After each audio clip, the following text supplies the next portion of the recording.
P-Sqaure matter, everybody's saying, making their own contribution and saying all manner of things the way the narration suits them and say all the things they prefer to say. My own be say, if a private matter is brought into the public, the public will turn it into a content. There are certain private matters that, you guys are supposed to just settle privately. Of course, siblings, you disagree, you fight, you quarrel, you ask for forgiveness, you settle, you invite elders if need be. They come into the issue and settle everybody, and then you live in peace, quietly. Well, when you bring it into the public space, like internet like we have right now, everybody will, make his own contribution, and of course, the matter, that is supposed to be a simple private matter will be escalated, And this is the issue with this P-Sqaure saga. A private issue, they brought it into the public space. But there's one thing that we all keep forgetting about this issue. And this is why I'm here. I want to talk about that. There are about 10 lessons I've written down in my book. I've written down 10 lessons that we need to learn from this P-Sqaure saga. And it's very important. It's very important. So I'll just be talking about those lessons from my perspective. Not be all these things, they drag who is right or who is wrong. It's a private issue. We're not supposed to be diving into all of that. But for me, lesson number one we need to learn in this matter is, one, never confuse family with business governance. So what did the people mean by say, don't bring family into business. If you're starting a business and you want to bring your family into it, treat it purely as a business. There should be clear contract. There should be clear directives on, and then of course designation on what person won't do. Mr. A, this is your work. Mr. B, this is your work. There should be limitations. There should be boundaries. The roles should be clear. If you must bring family into business. But for me personally, I don't find it as a good idea to bring family into your business. Except if you guys want to go into partnership, that is fine. You can go into partnership, but there should be a clear contract. There should be a written contract defining what Mr. A should be doing, what Mr. B should be doing. Very clear. Proper documentation should be done. It's very important. And that is, even though the P-Sqaure family have something like that, but it wasn't really, I don't think it was really clear, because at some point in Peter's video, he was saying if he needs money, initially he go and ask, they give him 50, they write and give the other one. That is when they share money. It shouldn't be that. That's lesson number one. Lesson number two, I think we need to pay attention to in this matter is trust people but verify systems. You get? So you can trust someone. You can trust your family member to be part of your business. You can trust even a friend. The friends that come, they do partnership. It happens, right? But you must verify systems. Put systems in place. Okay? Everybody must give account of what they do. There should be transparency. You understand? There should be accountability. So you can even hire an external professional auditor, at every point in time to audit the business account, to audit everybody's activity. It doesn't mean I know Paul is feeling, his trust was betrayed. He felt he trusted his two siblings and then they betrayed his trust. That is because there's no system in place. If there's a proper system in place, it shouldn't be an issue. There should be system in place. That way there won't be any trust issue.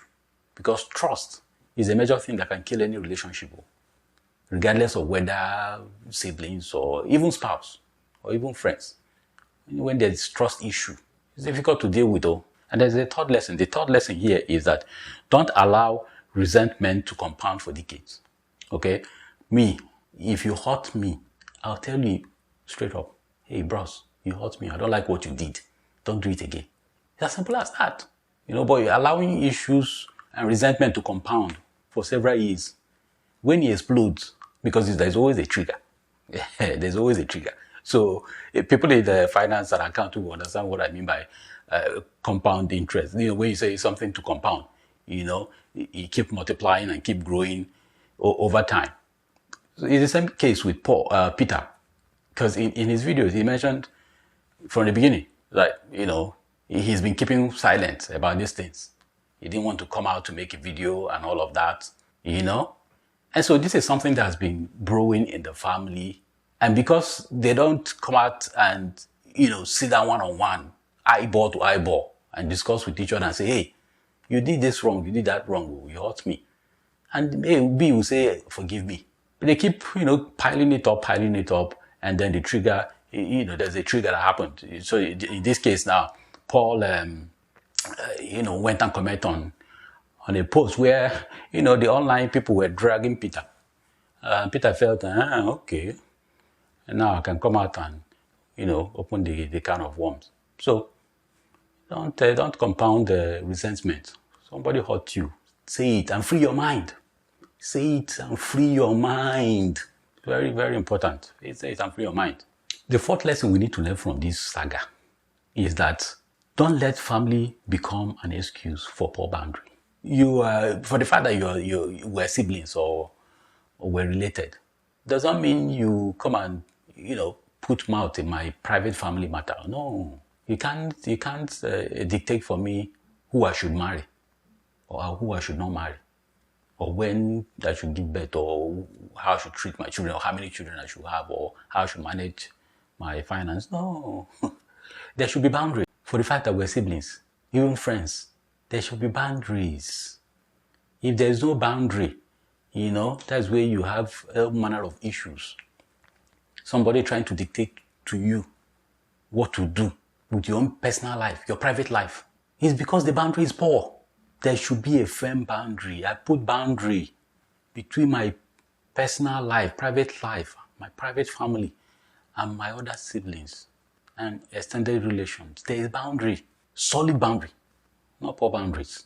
So nobody should dictate for you or start to resent you because you went against what they dictated for you. No. The fifth lesson we need to learn from this saga: don't bring your spouse into the warfare. When siblings are having their disagreements, misunderstanding, quarrels, don't bring your wife into it. Don't bring your wife into your quarrel, because it will not end well. It will long. The matter will long. So keep your spouse away from your whatever siblings rivalries, siblings fightings you are having. The moment you bring your spouse in, that's when you start hearing, his wife said, my wife said, the husband said. No.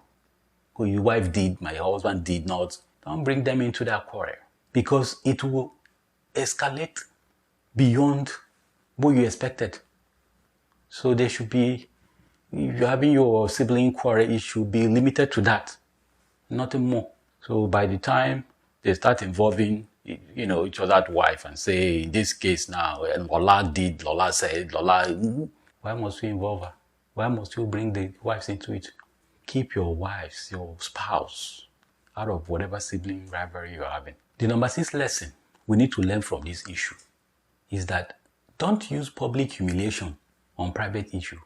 What you think is just a normal comment or post or statement in the public, the other party might see it as a humiliation. And that can trigger a bigger fight. Now, Peter started bombarding us with the episodes of part 1 up to part 8. You know what triggered it? He was being dragged on a post he made online. Just like everybody we know. Paul went and put a post. So Peter felt this guy came to the public to humiliate me. Okay, let me say my own side of the story. And this is not just the first time. These have been happening among the siblings. This one trying to bring the other one down in the public space. He's going to grant this interview. Go. Don't bring private matter into the public space, trying to humiliate the other party. It wouldn't go down well. Don't try to humiliate your perceived enemy or rival in public space on a private matter that could be settled privately without us knowing. Now we all of us, we're talking about it. It's a vital lesson to learn. You bring it to the public, it opens unexpected doors of flood of sewage. Lesson number 7 is that children should not inherit adult conflict. This has not happened. I don't know if it's happening amongst the Okoyes, but it's what I foresee. They should make every effort for this not to happen. They should make every effort because they have kids and the children they're growing. Children are growing like very fast. And they're not growing in a good atmosphere. They're growing seeing their uncles, their father fighting with their supposed uncle. And they're growing with that feeling of growing resentment, subtle hatred against one another. This is something they need to work hard to resolve now before it's too late. Otherwise, the children are most likely going to inherit this conflict. Because this one will be saying, your papa steal from my papa. You still have my money. I need to give me my money. They hear things. Children hear things. So it's one vital lesson we all need to learn. And they also need to learn. If they're listening to me, if they can see this video, they need to work on that now. They may be fighting amongst themselves, forgetting their children, because Peter has his own, Paul has his own, Jude has his own, and they're growing. You guys, settle this now for the sake of your children. Settle it now. Otherwise, it becomes what they call generational conflict. Because what you cannot settle, you adult that started it, and your children inherited it. It takes the grace of God for them to settle. Because some of them may not even know the genesis. You can only settle what you know the genesis. You just inherited a conflict that you don't even know how it started, what caused it. All you know is that we are not going the same pathway. You are no longer my relation. So if you guys don't settle it now, your children may not be able to settle it. Your grandchildren may not be able to settle it. The number 8 lesson to learn here is that, I put it down here, I said, being biologically related does not guarantee emotionally compatibility.